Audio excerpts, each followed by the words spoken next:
যায়। কোচিং শেষ করে আমরা জানার পাশে দাঁড়িয়েছি, তখনই হচ্ছে প্লেনটা ক্র্যাশ করছে, সমানভাবে ক্র্যাশ করছে। এই জন্য প্রাইলো সহ যার যে স্টুডেন্ট ছিল সবাই মারা গেছে। উপরে ছাদে যে দুজন ছেলে ছিল উপরে হ্যাকার তাকিয়ে ছিল, ওদের উপরে পড়ছে, ওরা উল্টায় গেছে। প্রায় 400 ছিল, প্রায় 400। আগুন দেখার পরে ওখানে আর্মিরা চলে আসে, আর্মিরা খুব তাড়াতাড়ি ওখানে চলে আসে, এরপর ফায়ার সার্ভিস আসে। বাচ্চাটা মাথা নিচে পড়ে গেছে। ভাই এগুলা কি আমরা ওইখানে স্ট্রাগল করতেছি যেন আমরা রোগীদেরকে ঢুকাইতে পারি ভিতরে, ওনারা একজন আসছে, একজনের সাথে আরো 50 জনের চারদিক থেকে ঘেরায় নিয়ে আসছে। কেন ভাই উনি না আসলে কি উনি দুটো ভোট বেশি পাবে?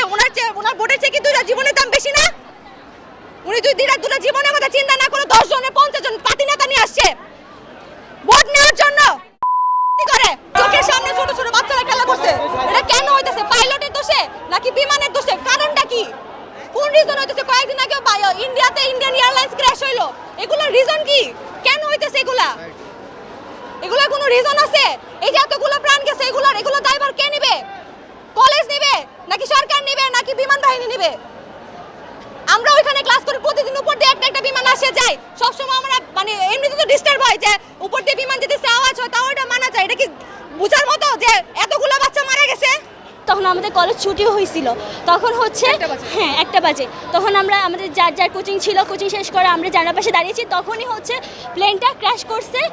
ছোটদের 1 থেকে 6 পর্যন্ত এখানে ক্লাস হয়, ওখানে বাচ্চাদের তখন ওদেরও হচ্ছে একটা ছুটি হয়েছে, বাট অনেকে ডিটেনশন ছিল, কোচিং ছিল, সব শেষ করে হচ্ছে ওর ওখানে থাকা লাগছে। অনেকে আবার খেলতেছিল মাঠে, তো তখনই প্লেনটা যখন ক্র্যাশ করছে হয়তো বা এভাবে মানে উপরভাবে ক্র্যাশ করছে কিন্তু সমানভাবে ক্র্যাশ করছে। এই জন্য প্রাইলো সহ যার যে স্টুডেন্ট ছিল সবাই মারা গেছে। ইনফ্যাক্ট উপরে ছাদে যে দুজন ছেলে ছিল উপরে হ্যাকার তাকিয়ে ছিল, ওদের উপরে পড়ছে, ওরা উল্টায় গেছে।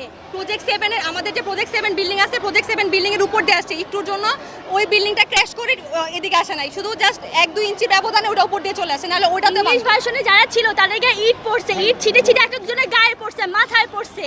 আর কি বলবো বলেন, বিল্ডিং এর বাইরে যারা ছিল ওদের মধ্যে অনেক আহত হয়েছে। প্রায় 400 ছিল, প্রায় 400 মধ্যে প্রায় 150 জন এখন পর্যন্ত, মানে আমরা চারপাশে সাংবাদিকরা ভাই আমাদের চোখের সামনে এতগুলো লাশ দেখতেছে, এক সাংবাদিকরা দেখি বলতেছে একটা মানুষ নাকি মারা গেছে, একটা মানুষ মারা গেছে, তাদের ভিডিও করতে আমাদের চোখের সামনে যে লাশ দেখতেছে, মাথা নাই পা নাই, ওরা কি জীবিত আছে? যাদের মাথা নাই পা নাই। পরে আমরা নিচে নামি, আমরা ভেবেছিলাম যে আমাদের বিল্ডিং এর নিচে আগুন লেগেছে, বাট আমরা নামার পর দেখি যে ওখানে কিছু হয়নি। তারপর আমরা দৌড়ে যখন বিল্ডিং এর গেটের দিকে আসি, আমাদের ক্যাম্পাসের গেটের দিকে, তখন দেখি যে আমাদের যেখানে ছোটদের ক্লাস হয়, সাধারণত আমার জানা মতে 6 থেকে 8 পর্যন্ত ওখানে ছেলেমেয়ে সবার ক্লাস হয়, ওখানে আমরা আগুন দেখতে পেয়েছি, আর কিছু দেখতে পাই। আগুন দেখার পরে ওখানে আর্মিরা চলে আসে, আর্মিরা খুব তাড়াতাড়ি ওখানে চলে আসে, এরপর ফায়ার সার্ভিস আসে।